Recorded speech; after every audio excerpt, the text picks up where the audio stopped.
Well, obviously, when you're dealing with, as we might say, an action adventure book, like you said, you had been attracted to books where the good guys win, Yes. where there is a sense of justice. Well, that is highly compatible, obviously, with a Christian worldview perspective. Exactly. Yes. So how are you able to integrate, as we might say, the Christian worldview perspective or a redemptive element into the books that you write? Well, all of my not all of my characters, but a lot of my characters are believers, and the main characters by the end of the story are believers.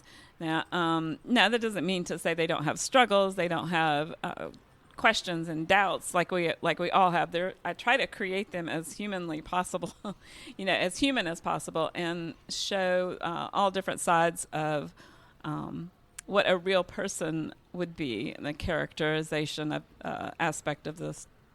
The story, but and so I don't want to preach. I don't want to beat anyone over the head with the spiritual aspect of it, but I just try to show the characters living their faith as a normal person, as a Christian person in the world.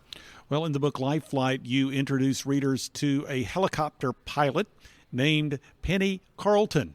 So Right. Give us an idea about Penny's adventures in this new work. Penny's adventure. Penny is a very outgoing, extroverted type of personality, but she also has a secret, and she doesn't want anybody to know about her past or where she comes from, and for a particular reason. And it's really not even a bad thing. It's I don't know. Can I give spoilers on here? If you feel comfortable in doing so.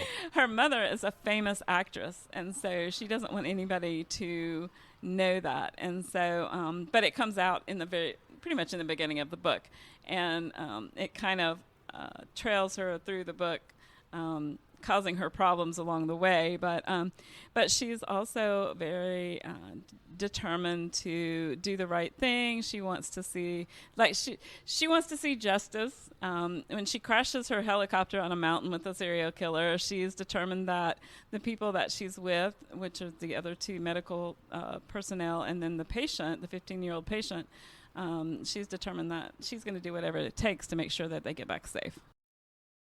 Christians especially, number one, how can we overcome loneliness? And number two, how can we experience that togetherness? Yeah, overcome loneliness, that is the hard one, because culture pushes us to be not necessarily lonely, but pushes us to be individualistic.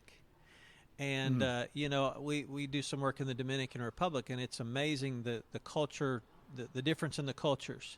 If a friend of mine in the Dominican Republic tells me, hey, I'll meet you at so-and-so place at 2 o'clock, don't expect them to show up at 2 o'clock. It may be 3 o'clock. And the reason is they may meet a friend on the way to see me, and they may stop and have a conversation, because to them, relationship is more important than being on time. And it's totally the opposite here in America. That is a foreign concept to a lot of That's folks, right. I would imagine. It's like, you are to be on time and fulfill your obligation. That's right. If somebody comes you basically speed past that person that may be in need. I mean, this is a refreshing concept. Yeah, it is. So It's I think counterintuitive, I think though. our culture pushes us toward individualism, which again pushes us toward being lonely.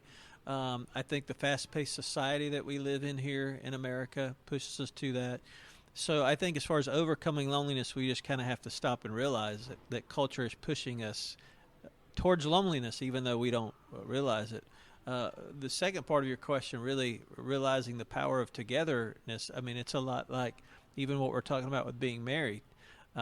We're able to, we said this in our small group this morning, God doesn't make mistakes, and more than likely, He put us together. And if you're married today listening, He put you with your spouse together because you can accomplish more for the kingdom of God than you can by yourself. That's why you're together.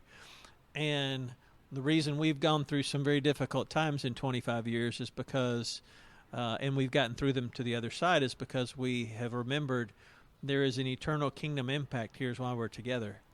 And that keeps us motivated and focused.